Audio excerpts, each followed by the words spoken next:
നമസ്തേ. രത്നങ്ങളും ഗ്രഹങ്ങളും മനുഷ്യജീവനെ സ്വാധീനിക്കുന്ന രീതികൾ ചർച്ച ചെയ്യുന്ന രത്നശാസ്ത്രയിലേക്ക് ഏവർക്കും സ്വാഗതം. പതിവ് പോലെ നമ്മോടൊപ്പമുള്ളത് ഉണ്ണികൃഷ്ണൻ ശിവാസ്. രത്നശാസ്ത്രയിലേക്ക് സ്വാഗതം സർ. നമസ്കാരം. നമസ്തേ. രത്നശാസ്ത്രയിൽ നമ്മൾ രത്നങ്ങൾ പ്രേക്ഷകരോട് ഇങ്ങനെ പങ്കുവയ്ക്കാറുണ്ട്. രത്നങ്ങൾ അതിൻ്റെ പ്രത്യേകതകൾ കാര്യങ്ങൾ പങ്കുവയ്ക്കാറുണ്ട്. കഴിഞ്ഞ എപ്പിസോഡ് നമ്മൾ ചന്ദ്രകാന്തത്തെക്കുറിച്ച് വളരെ ഡീറ്റെയിൽ ആയിട്ട് പ്രേക്ഷകരോട് പങ്കുവയ്ക്കുകയാണ്. അതിൻ്റെ പ്രത്യേകതകൾ, അതിൻ്റെ ഉപയോഗ രീതികൾ, അതൊരു വ്യക്തിയെ എങ്ങനെ സ്വാധീനിക്കുന്നു, ആർക്കെല്ലാം ഉപയോഗിക്കാം, അങ്ങനെയുള്ള ഒരുപാട് വിവരങ്ങൾ കൊണ്ട് നമ്മൾ ആ ഒരു എപ്പിസോഡ് വളരെ സമ്പന്നമായിരുന്നു. അപ്പോൾ അതേപോലെ പ്രേക്ഷകർക്ക് അറിയാൻ താല്പര്യമുള്ള ഒരു രത്നമാണ് ലാപ്പീസ് ലസൂലി എന്ന് പറയുന്ന ഒരു രത്നം. അപ്പോൾ അതിൻ്റെ ഒരു വിവരം ഒന്ന് പങ്കുവയ്ക്കുമോ എന്നുള്ള ഒരു റിക്വസ്റ്റുകൾ നമുക്ക് പല പ്രേക്ഷകരും നമ്മളോട് ഇങ്ങനെ പങ്കുവയ്ക്കുകയുണ്ടായി. അപ്പോൾ ആ ഒരു രത്നം ലാപ്പീസ് ലസൂലി എന്ന് പറയുന്നത് പണ്ട് പുരാതന കാലം പോലുള്ള ഒരു നമ്മുടെ ഭാരതത്തിൽ അത് രാജവർത്തം എന്ന് പറയുന്ന ഒരു പേരിലാണ് അറിയപ്പെട്ടിരുന്നത്. Lapis lazuli, beautiful blue stone with golden spots. അതിൽ ഈ ഗോൾഡൻ കളർ, അതിൽ ചെറിയ ഗോൾഡൻ കളർ അതിൻ്റെ മുകളിലൊരു സ്പോട്ടിങ് പോലെ വരും, അതിനകത്ത് കാണും. ഈജിപ്ഷ്യൻസിൻ്റെ ഏറ്റവും ഫേവറേറ്റ് സ്റ്റോൺ അത്. അതെ അതെ അതെ. അസൂറൈറ്റ് എന്ന് പറയുന്ന ഒരു പേരും ഇതിനുണ്ട്. ലസൂറൈറ്റ് എന്ന് പറയുമായിരുന്നു. ലാപ്പിസ് ലസൂലിയിലേക്ക് അത് മാറി. അപ്പം അത് ആ സ്റ്റോൺ എന്ന് പറയുന്നത് നമ്മൾ ഭൂമിക്കടിയിൽ കിട്ടുന്ന ഒരു ഒപ്പായ്ക്ക രീതിയിലുള്ള ഒരു കട്ടിക്കല്ല് വിഭാവം. കട്ടിക്കല്ലാതെ ആ കല്ല്, രത്നങ്ങളുടെ ദളങ്ങൾ, കട്ടിക്കല്ലുകൾ, ഇങ്ങനെ പല ഭാഷകളുണ്ടത്. കേൾക്കാനും നല്ല രസമുള്ള കാര്യങ്ങളാണ്.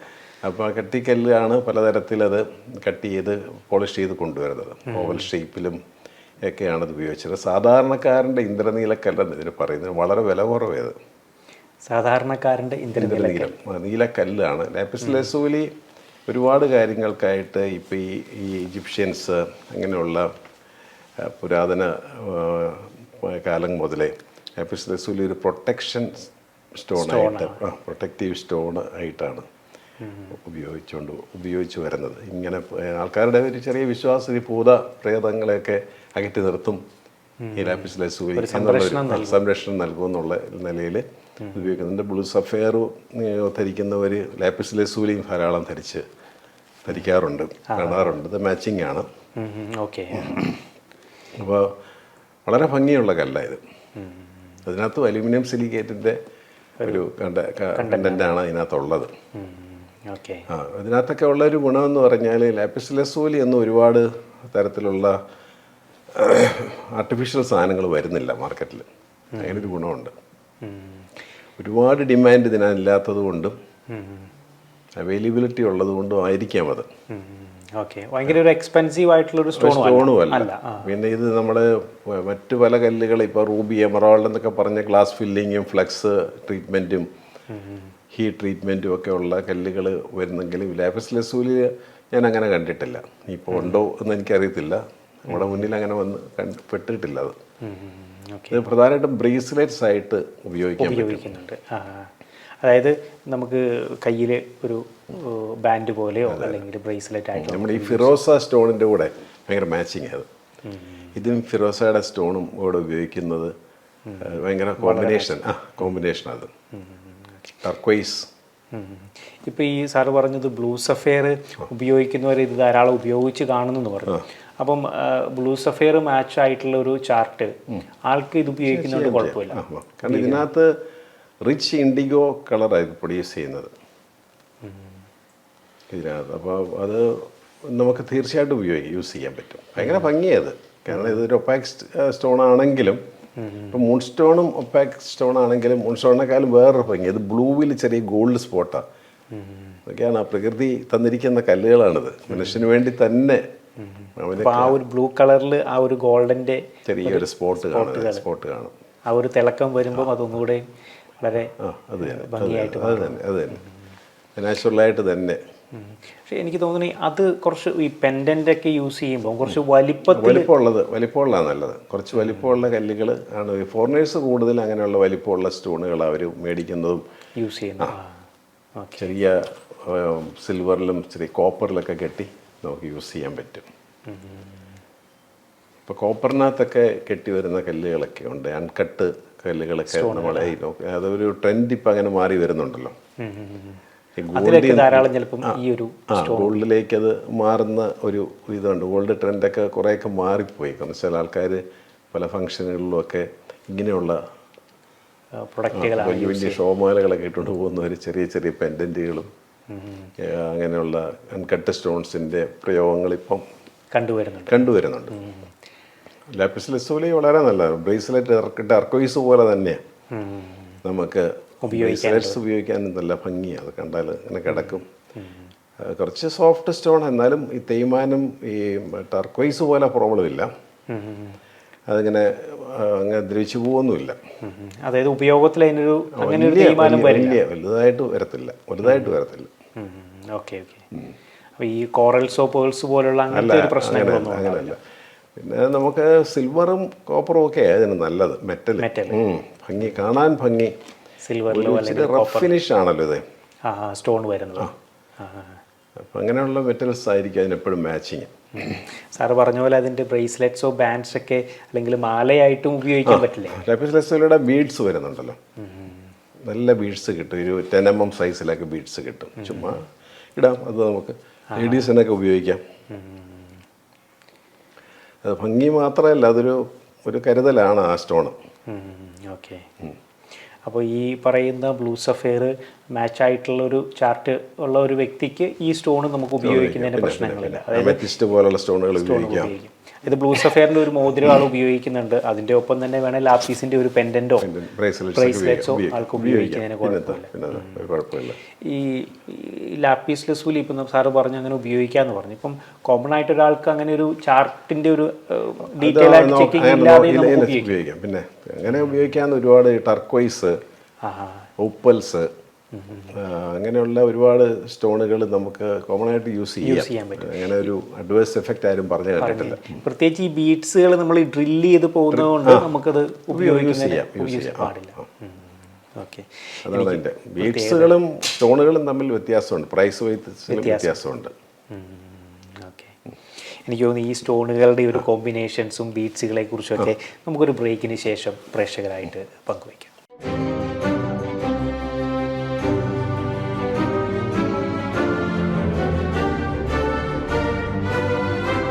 Welcome back to Ratnashastram. നമ്മൾ പറഞ്ഞു വന്നിരുന്നത് ലാപ്പിസ് ലസൂലി എന്ന് പറയുന്ന ഒരു രത്നത്തെക്കുറിച്ചും അതിൻ്റെ ഉപയോഗത്തെക്കുറിച്ചുമാണ് പറഞ്ഞത്. നമ്മളിപ്പം ബ്ലൂ സഫയറിൻ്റെ കൂടെ ആൾക്കൊരു കോമ്പിനേഷനായിട്ടും ഈ ഒരു സ്റ്റോണ് അല്ലെങ്കിൽ ബീഡ്സ് ഉപയോഗിക്കാമെന്ന് പറഞ്ഞു. നമ്മൾ പല എപ്പിസോഡുകളിലും ഈ രത്നങ്ങളുടെ കോമ്പിനേഷൻസിനെ കുറിച്ച് സാറ് പറഞ്ഞിട്ടുണ്ട്. ഇപ്പം 2 രത്നങ്ങൾ ഒന്നിച്ച് ഉപയോഗിക്കുന്ന കാര്യങ്ങളെക്കുറിച്ച് പറയുന്നുണ്ട്. രണ്ട് രത്നം ഒന്നിച്ച് ഉപയോഗിക്കാൻ പാടില്ലാത്തതായിട്ട് അങ്ങനെ എന്തെങ്കിലും ഉണ്ടോ? അതായത് 2 രത്നങ്ങളുണ്ട്. ചില ഗ്രഹങ്ങൾ പരസ്പരം ഓപ്പോസിറ്റ് രത്നങ്ങളുണ്ട്, അനുകൂല ഓപ്പോസിറ്റ് ഗ്രഹങ്ങളുണ്ട്, അനുകൂല ഗ്രഹങ്ങളുണ്ട്. പല ഗ്രഹങ്ങളുടെ സ്പീഡ് അനുസരിച്ചിട്ടാണ് ഇത് ഒരുമിച്ച് പോവോ ഇല്ലയോ എന്നൊക്കെ ഉള്ള അതും വരുന്നത്. ഇപ്പം ഇപ്പം ശനിയുടെ രത്നമായിട്ടുള്ള ഇന്ദ്രനീലം, ശനി എന്ന് പറഞ്ഞാൽ തന്നെ ഒരു സ്ലോ പ്ലാനറ്റ്, വളരെ സ്ലോയിൽ, മന്ദഗതിയിൽ, മന്ദൻ എന്നൊരു പേര് തന്നെ ഉണ്ട് പുള്ളിക്ക്, ശനിക്കുണ്ട്. വളരെ സ്ലോയിലാണ് പോകുന്നത്. ചൊവ്വയുടെ എന്ന് വെച്ചാൽ സ്പീഡ് പ്ലാനറ്റാണ്, പെട്ടെന്ന് ആക്ഷൻസ് എടുക്കുകയും ഒക്കെ ചെയ്യുന്ന ഒരു പ്ലാനറ്റാണ്. അപ്പം ചൊവ്വയും ശനിയും കൂടെ എന്ന് വെച്ചാൽ പരസ്പരം മാച്ചിങ് ആയിട്ടുള്ള ഓപ്പോസിറ്റ് ഗ്രഹങ്ങളാണ്.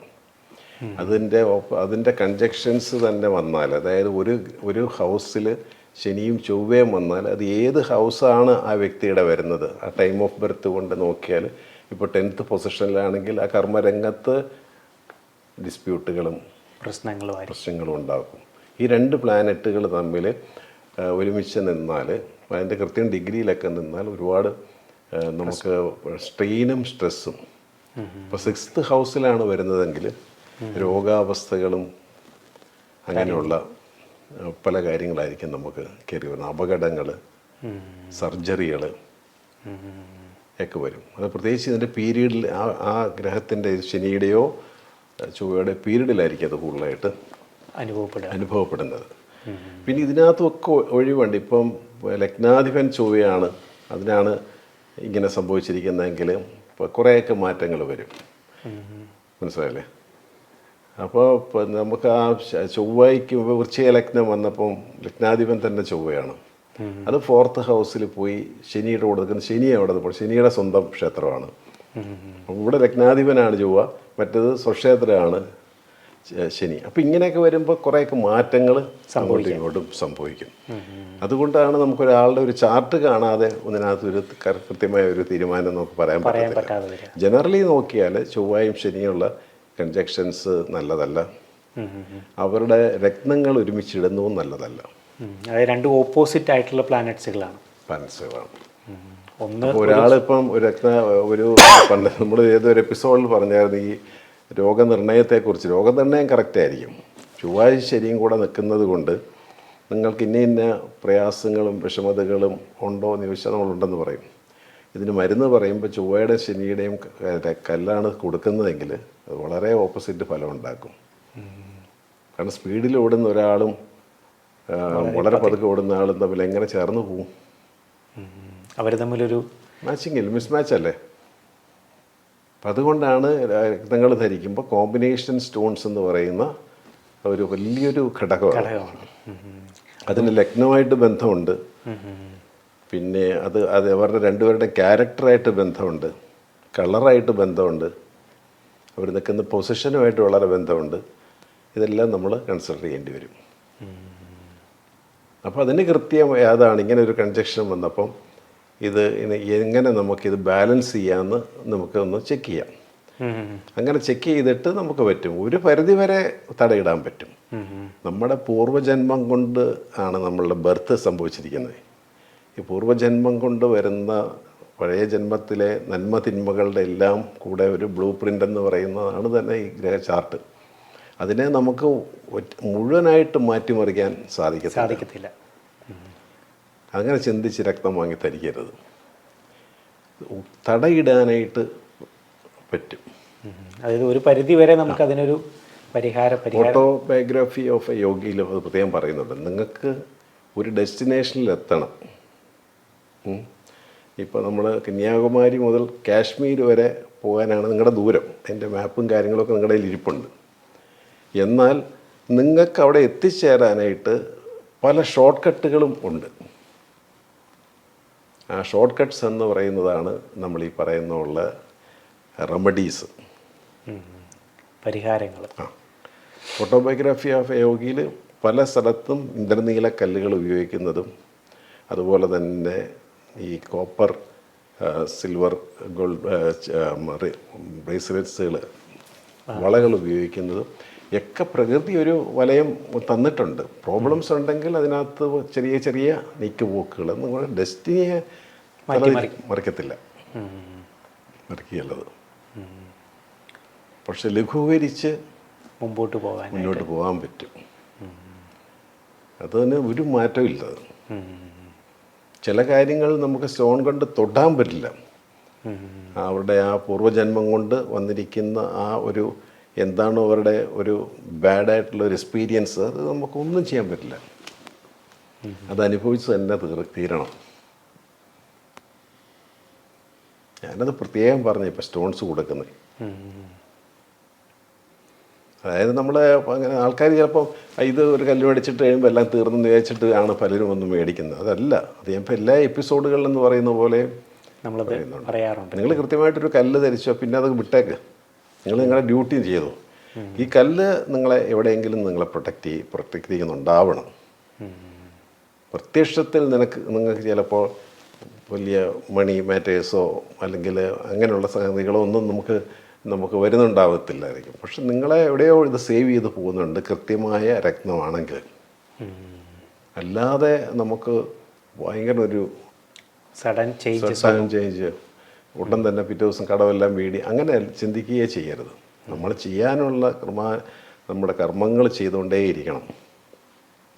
നമ്മൾ ശാരീരികമായിട്ട് നമുക്ക് ശക്തിയും മനസ്സിനുറപ്പും വരുത്തേണ്ട പ്രാണായാമങ്ങൾ, എക്സസൈസുകൾ, യോഗകളും എല്ലാം തന്നിട്ടുണ്ട് നമുക്ക്, ഇല്ലേ? ഉണ്ട്. നമ്മുടെ ആചാര്യന്മാർ അതെല്ലാം തന്നിട്ടുണ്ട്. നല്ല ഭക്ഷണ രീതി തന്നിട്ടുണ്ട്, നല്ല ഭക്ഷണങ്ങൾ, ശരീരം കീപ്പ് ചെയ്യാനുള്ള മരുന്നുകൾ, നെല്ലിക്ക പോലുള്ള ഔഷധങ്ങൾ, തേൻ പോലുള്ള ഔഷധങ്ങൾ, ഇതെല്ലാം നമുക്ക് തന്നിരിക്കുക. നീ നോക്കിക്കണ്ട് ചെയ്തോ, നീ അത് അറിയ. എന്നാൽ പിന്നെ ഇതെല്ലാം അറിയുന്ന ആ ശക്തിക്ക് നമുക്കൊരു രോഗം ഉണ്ടാക്കാതെ അങ്ങനെ വെച്ചാലും പോരെ, അങ്ങനെയും ചോദിക്കുകയല്ലേ. അപ്പോൾ അതല്ല, നമ്മൾ ഈ ജന്മത്തിൽ ചെയ്യുന്ന നല്ല കർമ്മങ്ങളുടെയും മോശം കർമ്മങ്ങളുടെയും ഫലം നിങ്ങൾ അനുഭവിച്ചേ പറ്റുള്ളൂ. അതിന് എന്ത് ആർഗ്യുമെൻറ്റ്സ് കൊണ്ടുവന്നാലും അനുഭവമാണത്. ആർഗ്യൂ ചെയ്യാനൊന്നും നമ്മളില്ല, ഇത് അനുഭവമാണ്. അപ്പോൾ ഇത് കൃത്യമായ കാര്യമാണ്. അപ്പോൾ അതുകൊണ്ടാണ് ഞാൻ പറഞ്ഞത്, കല്ലുകൾ ധരിക്കുമ്പോൾ അതിനെക്കുറിച്ച് മനസ്സിലാക്കിയിട്ട് വേണം ധരിക്കാനായിട്ട്. അങ്ങനെ ചെയ്ത് കല്ല് ധരിച്ച് നോക്കുക, നിങ്ങൾക്ക് അതിൻ്റെ പ്രയോജനം ഉണ്ടാകും ഡെഫിനറ്റായിട്ട്. ഇത് വെറുതെ ഉള്ളൊരു സംഗതി, ഇത് പ്രകൃതി തന്നിരിക്കുന്ന ഒരു ഗിഫ്റ്റാണിത്. എനിക്ക് തോന്നുന്നു അതുതന്നെയാണ് ഈ രത്നധാരണത്തിൽ ഓരോ വ്യക്തികൾക്കും വേണ്ട ഒരു മനോഭാവം അല്ലേ. പിന്നെ നമുക്ക് ഒരു രത്നം ഒരു 2 മണിക്കൂർ 3 മണിക്കൂർ വ്യത്യാസത്തിൽ ജനിക്കുന്ന ആൾക്കാർക്ക് തമ്മിലുള്ള കല്ലിൻ്റെ വ്യത്യാസം വരുന്നത്, സാറേ ഈ പുള്ളിയുടെ അതേ എൻ്റെ കൂട്ടുകാരൻ്റെ അതേ നാളാണല്ലോ എനിക്ക് ആ കല്ലല്ലോ തന്നത് എന്ന് പറയുന്നത് ഇതുകൊണ്ടാണിത്. നിങ്ങൾക്കതല്ല ചേരുന്നത്, നിങ്ങൾക്ക് നിങ്ങളുടെ പ്രവർത്തനം, നിങ്ങളുടെ ഷേപ്പ് തന്നെ അയാളുടെ ആണോ? അല്ല. നിങ്ങളുടെ ജോലിയാണോ ആ പുള്ളി ചെയ്യുന്നതല്ല. നിങ്ങളുടെ ഒരു പാരമ്പര്യമോ ജീനോ ആണോ മറ്റേ സുഹൃത്തിനുള്ളതല്ല. പിന്നെ രക്തം എങ്ങനെ ഒന്നാവും? ഓക്കെ, എനിക്ക് തോന്നുന്നു ആ ഒരു വിവരങ്ങളിലേക്ക് നമുക്കൊരു ബ്രേക്കിന് ശേഷം തിരികെ വരാം.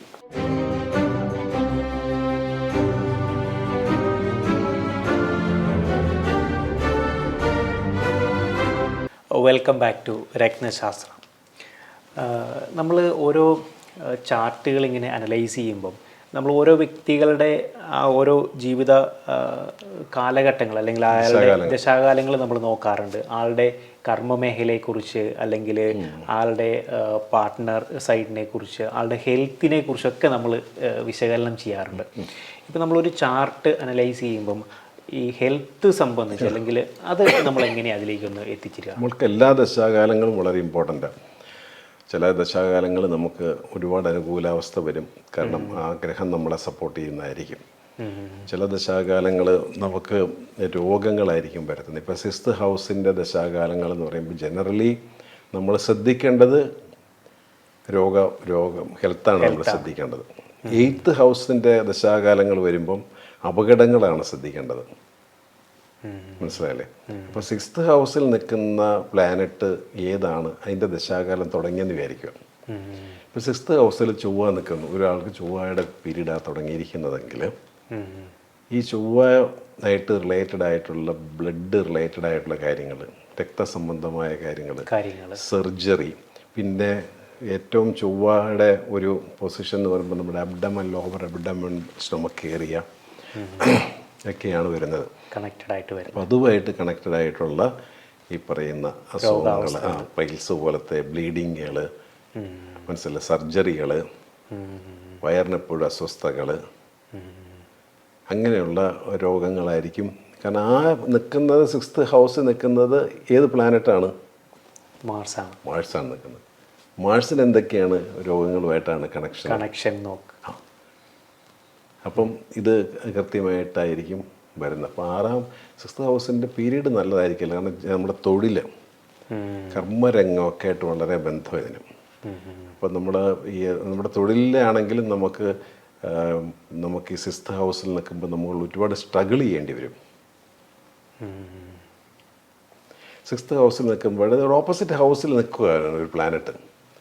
അതിൻ്റെ പീരീഡ് ആണെങ്കിൽ നമ്മൾ പല കാര്യങ്ങളും നമ്മൾ ജോലി ചെയ്യുന്ന ഒരാളാണെങ്കിൽ അതായിരിക്കും നമുക്കുള്ള പ്രോബ്ലം വരുന്നത്. ജോലിയിൽ പ്രശ്നങ്ങളുണ്ടാവും, വയറിന് അസുഖങ്ങളുണ്ടാവും, ബ്ലീഡിങ്, അങ്ങനെയുള്ള പല പ്രശ്നങ്ങളുമായിട്ട് നമുക്ക് മൊത്തത്തിലൊരു പ്രശ്നങ്ങൾ ആ ടൈമിലുണ്ടാകും. എന്നാൽ 6th ഹൗസ് എക്സോൾട്ടഡ് ആണെന്ന് വിചാരിക്കുക. നമുക്ക് ചിങ്ങ ലഗ്നം 6th ഹൗസിൽ നമുക്ക് ഈ ചൊവ്വ ഉച്ചത്തിൽ നിൽക്കുന്ന അതിൻ്റെ ദശാകാലമാണെങ്കിൽ നമ്മൾ കുറച്ചുകൂടെ പവർഫുള്ളായിരിക്കും. നമ്മുടെ ഫീൽഡിൽ നമ്മൾ പവർഫുള്ളാവും. അപ്പം നമ്മളുടെ ഏജ് ഇതിനകത്തൊരു ഫാക്ടറാണ്. അപ്പോൾ ഒരു 70 പ്ലസ് നിൽക്കുന്ന ഒരാൾക്ക് 6th ഹൗസിൻ്റെ പീരീഡ് വരുമ്പോൾ അയാൾക്ക് കർമ്മരംഗം അല്ല പ്രധാനപ്പെട്ട കാര്യം, ഹെൽത്താണ്. അപ്പോൾ ഇതിനകത്ത് ആ ഒരു ഏജും ഒരു മാറ്റർ. ഒരു കൊച്ചുകുട്ടിയാണ് 10 വയസ്സ് വരെ ഉള്ള ഒരു കുട്ടിക്ക് ഈ 6th ഹൗസിൻ്റെ പീരീഡ് വന്നാൽ അവൻ അസുഖങ്ങളും വീഴ്ചകളും തട്ടുമുട്ടും ഒക്കെ ആയിട്ട് ആയിരിക്കും പോകുന്നത്. അതാണ് നമ്മൾ പേരൻസ് ശ്രദ്ധിക്കേണ്ടത്. അപ്പോൾ ദശാകാലങ്ങൾ ജനറലി ഇതായിരിക്കും എന്നങ്ങനെ പറയാൻ പറ്റില്ല. അയാളുടെ ഏജ്, അയാളുടെ ജോലി,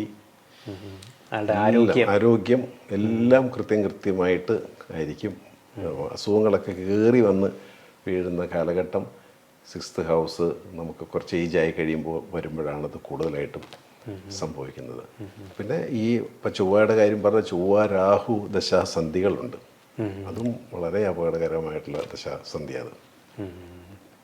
അപ്പോൾ എനിക്ക് തോന്നുന്നത് ഇങ്ങനെയുള്ള കാര്യങ്ങൾ നമ്മൾ ഈ ചാർട്ട് വെച്ചിട്ട് നമുക്ക് മുൻകൂട്ടി അറിയുമ്പോൾ പലതിലേക്കുള്ള ഒരു ചൂണ്ടുപലകളും നമുക്ക് പലതിനു വേണ്ടി ഒന്ന് മുൻകരുതലെടുക്കാൻ പറ്റുന്ന ഒരു കാര്യമാണ് അല്ലേ. 8th ഹൗസിൽ ഇതുപോലെ ചൊവ്വയോ രാഹു അങ്ങനെയുള്ള റോങ് പീരീഡൊക്കെ നടക്കുന്ന കാലഘട്ടത്തിൽ ആർക്കെങ്കിലും ഇപ്പോൾ പിള്ളേരൊക്കെ യങ്സ്റ്റേഴ്സൊക്കെ ആണെങ്കിൽ സാറേ മോനുണ്ട്, മോനൊരു ബൈക്ക് മേടിച്ച് കൊടുക്കണം. അപ്പം ഞാൻ പറയും എനിക്കതിലത്തെ അഭിപ്രായമില്ല.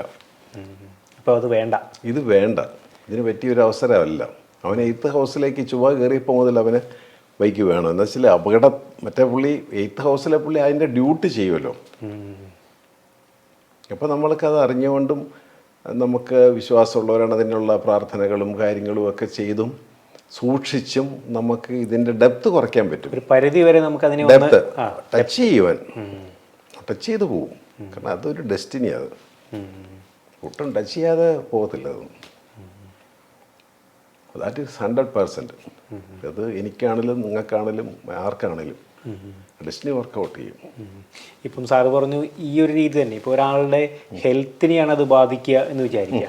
അപ്പം അങ്ങനെയാണെങ്കിൽ ആൾക്ക് ശ്രദ്ധിക്കേണ്ടതായിട്ടുള്ള കുറേ കാര്യങ്ങൾ, ഇപ്പോൾ ആൾ കഴിക്കുന്ന ഭക്ഷണം ഇപ്പോൾ അതെ, ഇപ്പോൾ ഈ ചൊവ്വയുടെയൊക്കെ ആണെങ്കിൽ നമ്മൾ സ്പൈസി ഫുഡൊക്കെ നേരത്തെ മുതലേ ഒഴിവാക്കുക. കാരണം ഈ ചൊവ്വയുടെ ദശാകാലം പറഞ്ഞെങ്കിൽ അതിന് പിന്നെ ചന്ദ്രദശയായിരിക്കണം. ആ ദശാകാലത്തിലെ പുള്ളി ഇതിനുള്ള വഴികൾ നോക്കി തുടങ്ങണം. അപ്പോൾ ആ രീതിയിൽ ആളുടെ ഭക്ഷണക്രമം, പ്രോബയോട്ടിക്സ് ഒക്കെ വയറിനൊക്കെ ഉള്ളൊക്കെ നമുക്ക് ഡോക്ടേഴ്സിൻ്റെ അഡ്വൈസും പ്രകാരം കഴിക്കാം. അല്ലെങ്കിൽ നല്ല ആയുർവേദം, ഹോമിയോ ഇതിലൊക്കെ ഉള്ള ചെറിയ ഇതിനൊക്കെ പ്രൊട്ടക്ഷനായിട്ടുള്ള കാര്യങ്ങൾ ഉപയോഗിക്കാം. മനസ്സിലായില്ലേ? അധികം നമുക്ക് ഹെവിനെസ് ഉള്ള ഫുഡ് കഴിക്കാതിരിക്കുക. മനസ്സിലായില്ലേ? പിന്നെ വയറ് ശുദ്ധീകരിക്കുക. ഇതൊക്കെ നമുക്ക് ചെയ്ത് ഒരു പരിധിവരെയും ഇത് നിർത്താം. ഒരു പരിധിവരെ നമുക്കൊരു തടയിടാൻ പറ്റും. അപ്പോൾ ഇതിന് നമുക്ക് എല്ലാത്തിനും ഒരു ചെറിയ പരിഹാരം ഇതിലെല്ലാം ഉണ്ട്. അതിൽ മുൻപന്തിയിൽ നിൽക്കുന്നത് നമ്മളുടെ ജീവിത രീതിയും നമ്മുടെ ധ്യാന ജപങ്ങളും മെഡിറ്റേഷൻസും വളരെ ഇമ്പോർട്ടൻസ് ഉണ്ട്. അത് വിട്ടിട്ട് ഒരു കാര്യമില്ല. അത് ചെയ്യുമ്പോൾ തന്നെ പകുതി കാര്യങ്ങളും ശരിയായി. പിന്നെ അതിൻ്റെ കൂടെയുള്ള ഈ കൃത്യമായിട്ടുള്ള രത്നധാരണം കൂടെ വരുമ്പോൾ അത് കൃത്യമായ പ്രാർത്ഥനകളും നാമജപങ്ങളും അത് ഏത് വിശ്വാസത്തിൽപ്പെട്ടവർക്കും ഉണ്ടല്ലോ. അതവർ കൃത്യസമയത്ത് കൃത്യമായിട്ട് ചെയ്തു തുടങ്ങിയാൽ തന്നെയും അവർക്കൊരു ചേഞ്ചസ് തീർച്ചയായിട്ടും അനുഭവപ്പെടും. എനിക്ക് തോന്നുന്നു ഇത് തന്നെയാണ് നമ്മൾ രത്നശാസ്ത്രയുടെ ഓരോ എപ്പിസോഡുകളിലും നമ്മൾ പ്രേക്ഷകരോട് പങ്കുവയ്ക്കാനായിട്ട് ശ്രമിക്കുന്ന കാര്യം. രത്നധാരണങ്ങൾ മാത്രമല്ല, നമ്മൾ ചെയ്യേണ്ടതായിട്ടുള്ള അല്ലെങ്കിൽ നമ്മൾ ഡെയിലി പരിപാലിച്ചു പോകേണ്ടതായിട്ടുള്ള പല കാര്യങ്ങളും ഉണ്ട്. അതും ഈ രത്നധാരണവും കൂടെ വരുമ്പോഴാണ് ഇതിൻ്റെ ഒരു ഇപ്പോൾ 6th ഹൗസിൽ ചൊവ്വ നിൽക്കുന്നവരുടെ കോറൽ പോയി മേടിച്ചിട്ടാലും ചൊവ്വയുടെ കല്ലാണല്ലോ പവിഴം. ആ പ്രശ്നങ്ങൾ മൂർച്ഛിക്കും. ഇന്ന് നടക്കേണ്ട അപകടം ചിലപ്പം ഇന്നലെ തന്നെ നടക്കും, അല്ലെങ്കിൽ നാളെ നടക്കേണ്ട ഇന്ന് നടക്കും. അത് പെട്ടെന്ന് സംഭവിക്കും. അത് എനിക്ക് തോന്നുന്നു ഇന്നത്തെ എപ്പിസോഡിൽ നമുക്ക് രത്നങ്ങളെക്കുറിച്ചും രത്നധാരണ രീതികളും നമ്മൾ പാലിക്കേണ്ടതായിട്ടുള്ള കാര്യങ്ങളെക്കുറിച്ചും ധാരാളം വിവരങ്ങൾ ഇന്നത്തെ എപ്പിസോഡിൽ ഉണ്ടായിരുന്നു. നമുക്ക് കൂടുതൽ വിവരങ്ങളുമായിട്ട് അടുത്തൊരു എപ്പിസോഡിലേക്ക് പ്രേക്ഷകരുമായിട്ട് കണ്ടുമുട്ടാം. നമസ്കാരം.